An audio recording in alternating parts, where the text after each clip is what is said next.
रूस में क्यों हिंदू धर्म को अपना रहे हैं लोग? नॉस्ट्रेडमस ने भविष्यवाणी की थी कि एक समय पर रूस में हिंदू धर्म प्रमुख धर्म होगा और अब वो सच नजर आ रहा है। और 1100 फीट पर फंसी इस लड़की की कहानी रोंगटे खड़े कर देंगी। और खुद को शाहरुख खान समझना, रिया चक्रवर्ती को पड़ा काफी महंगा, जल्दी हो सकती है जेल, लेकिन कैसे? और महिलाओं की खूबसूरती के कारण कैसे बर्बाद हो रही है मासूमों की जिंदगी? और अपनी हॉटनेस से फिल्मों में बोल्डनेस का तड़का लगाने वाली एक्ट्रेसेस क्यों ज्यादा समय तक इंडस्ट्री में नहीं टिक पाती? और कौन है ये आदमी जिसे लोग अमिताभ बच्चन समझ रहे हैं? जानने के लिए बने रहिए वीडियो के एंड तक। नंबर 1, महान भविष्यवक्ता नॉस्ट्रेडमस ने कहा था कि एक समय ऐसा होगा जब रूस में हिंदू धर्म सबसे प्रमुख धर्मों में से एक होगा, और उनकी ये भविष्यवाणी अब सच होती नजर आ रही है। रूस में हिंदू धर्म बहुत तेजी से फैल रहा है। बड़े बड़े सेलिब्रिटीज रूस में हिंदू धर्म अपना रहे हैं, जिनमें महान सिंगर साती काजोनोवा, नताली और बास्केटबॉल प्लेयर एकाटेरिना लीजिना सहित कई बड़े बड़े बिजनेसमैन शामिल हैं। रूस में सन 1971 में international society of Krishna consciousness की शुरुआत भक्ति वेदांत स्वामी प्रभुपाद ने की थी। इस सोसाइटी के जरिए रूस के लोगों ने गीता के बारे में जाना और गीता पढ़कर उन्हें उस शांति का अनुभव हुआ जो इससे पहले उन्होंने कभी महसूस ही नहीं किया। धीरे धीरे लोग अध्यात्म और हिंदू धर्म से प्रेरित हो रहे हैं। योग, सूर्य नमस्कार और यज्ञ के फायदों के बारे में रूस के लोगों को जानकारी मिल रही है। रूस में एक 4000 साल पुरानी आर्यन सिटी खोज भी की जा चुकी है। साथ ही कुछ साल पहले रूस में भगवान विष्णु की मूर्ति भी मिली थी जो 7वीं शताब्दी के समय की थी।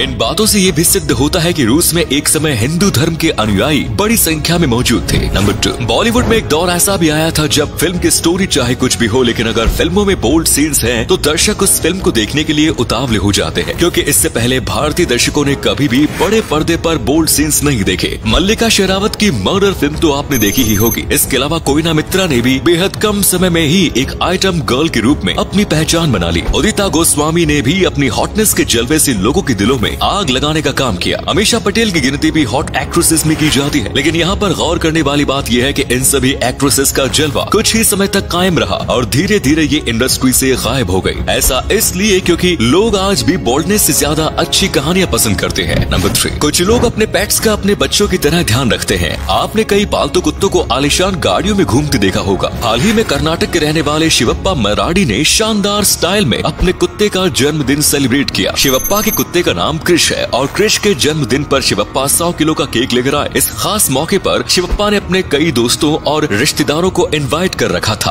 और सभी लोग क्रिश के लिए कई गिफ्ट्स भी लेकर आए। शायद आप में से बहुत से लोग सोच रहे होंगे, लाइफ हो तो क्रिश जैसी हो वरना ना हो। नंबर 4, 2019 में एक फिल्म आई थी स्काई फायर, जो एक वोल्केनो यानी ज्वालामुखी पर आधारित थी। इस फिल्म में हैरिस, ली और एलिस 3 मेन कैरेक्टर होते हैं। एलिस ली की बेटी होती है जो एक ज्वालामुखी वाले आइलैंड पर अपनी माँ के साथ होती थी, लेकिन अचानक ज्वालामुखी फट जाता है जिसमें एलिस की माँ की मौत हो जाती है। अब कई साल बाद हैरिस नाम का एक व्यक्ति ज्वालामुखी के पास थीम पार्क बनाने का आइडिया लेकर आता है, लेकिन एलिस और ली इस आइडिया के लिए राजी नहीं होते। वे कहते हैं कि यहाँ पर कोई भी चीज बनाना खतरनाक है, लेकिन शुरुआत में कोई एलिस की बात पर विश्वास नहीं करता। कई टूरिस्ट इस आइलैंड को देखने के लिए आते हैं। इतने में ही अचानक ज्वालामुखी फटना शुरू कर देता है। ज्वालामुखी बहुत ही भयंकर तरीके से लावा बाहर फेंक रहा होता है, जिसमें हैरिस की पत्नी सहित कई लोगों की मौत हो जाती है। एलिस कुछ साथियों के साथ बाहर निकलने में कामयाब हो जाती है, लेकिन वो अपने पिता को साथ नहीं ला पाती और उसे लगता है कि उसके पिता की भी मौत हो गई है, लेकिन ली को एक रेस्क्यू टीम द्वारा बचा लिया जाता है। फिल्म में दिखाया गया है कि यदि आप प्रकृति के साथ छेड़छाड़ करने की कोशिश करेंगे तो इसका अंजाम बहुत बुरा होगा। नंबर 5, आप में से अधिकतर महिलाएं कॉस्मेटिक्स का प्रयोग तो करती ही होंगी, लेकिन आपको जानकर हैरानी होगी कि इन कॉस्मेटिक्स के प्रोडक्ट्स में जो मिका इस्तेमाल किया जाता है वो कहाँ से आता है। झारखंड, राजस्थान और आंध्र प्रदेश में मिका की माइंस मौजूद है। मिका के कारण ही कॉस्मेटिक्स को असली चमक मिलती है। मिका के खदानों में छोटे छोटे बच्चों से काम कराया जाता है। केवल झारखंड में ही 22,000 से अधिक बच्चे मिका निकालने के काम में लगे हुए हैं। अधिकतर मिका की खदानों में अवैध रूप से खनन होता है। बच्चों से सुबह से शाम तक मजदूरी कराई जाती है और बदले में उन्हें रोजाना के सिर्फ 30 रुपए दिए जाते हैं। बच्चों के माता पिता इतने गरीब हैं, इसके अलावा उनके पास कोई चारा नहीं है। मिका के खदानों में काम करने से सांस लेने में तकलीफ जैसी कई स्वास्थ्य संबंधी समस्याओं का सामना भी करना पड़ता है। हालांकि कुछ एनजीओ के द्वारा अब मिका के खदानों में काम करने वालों को छुड़ाकर उन्हें एक बेहतरीन जीवन की राह दिखाई जा रही है। नंबर 6, सुशांत सिंह राजपूत के केस में अब एनबीसी ड्रग्स एंगल से जांच कर रही है और इस मामले में रिया चक्रवर्ती और उनके भाई शौविक चक्रवर्ती के खिलाफ चार्जशीट तैयार कर ली गई है। रिया चक्रवर्ती के वकील सतीश मान शिंदे को लग रहा है कि जैसे उन्होंने आर्यन खान को इस केस से बरी करा दिया है, ऐसे ही वे रिया चक्रवर्ती को भी आसानी से केस से छुटकारा दिला लेंगे। और रिया चक्रवर्ती भी शाहरुख खान की तरह खुद को डॉन समझने की गलती कर बैठी, लेकिन अखबारों की माने तो एनसीबी फिलहाल किसी भी तरह से रिया चक्रवर्ती को ढील देने के मूड में नहीं है और 12 जुलाई के बाद एनसीबी की मुश्किलें बढ़ सकती है। नंबर 7, भारत को जल्द ही अपनी अगली राष्ट्रपति मिल गई। द्रौपदी मुर्मू राष्ट्रपति बन चुकी है। बहुत कम लोग द्रौपदी मुर्मू के नाम से परिचित होंगे।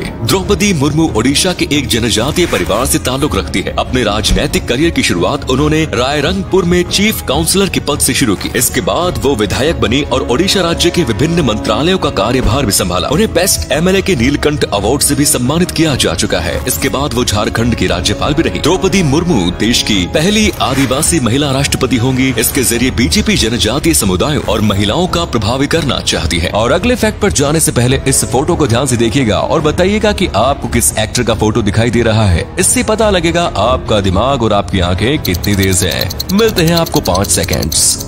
नंबर 8, अब जरा आप इस तस्वीर को गौर से देखिए। आपको ये बॉलीवुड के शहंशाह अमिताभ बच्चन जैसे लग रहे होंगे। अगर आपकी हाँ है तो मुबारक हो, आप भी धोखा खा गए। असल में ये अमिताभ बच्चन नहीं बल्कि अफगानिस्तान के एक रिफ्यूजी की तस्वीर है जिसे फोटोग्राफर स्टीव मैकरी ने शेयर की है। सबसे पहले ये तस्वीर साल 2018 में सुर्खियों में आई, जिसके बाद लोगों को लगा कि ठग्स ऑफ हिंदुस्तान में बिग बी के कैरेक्टर की फोटो हो सकती है। लेकिन ठग्स ऑफ हिंदुस्तान में अमिताभ ऐसी वेशभूषा में नजर नहीं आए थे। तस्वीर में अफगानिस्तान का रिफ्यूजी सिर पर पगड़ी बांधे हुए है और एक आंख ढकी हुई है। साथ ही रिफ्यूजी ने काला मोटा चश्मा भी पहना रखा है। दिखने में ये तस्वीर काफी दमदार लग रही है। सोशल मीडिया पर अब एक बार फिर से तस्वीर सुर्खियां बटोर रही है।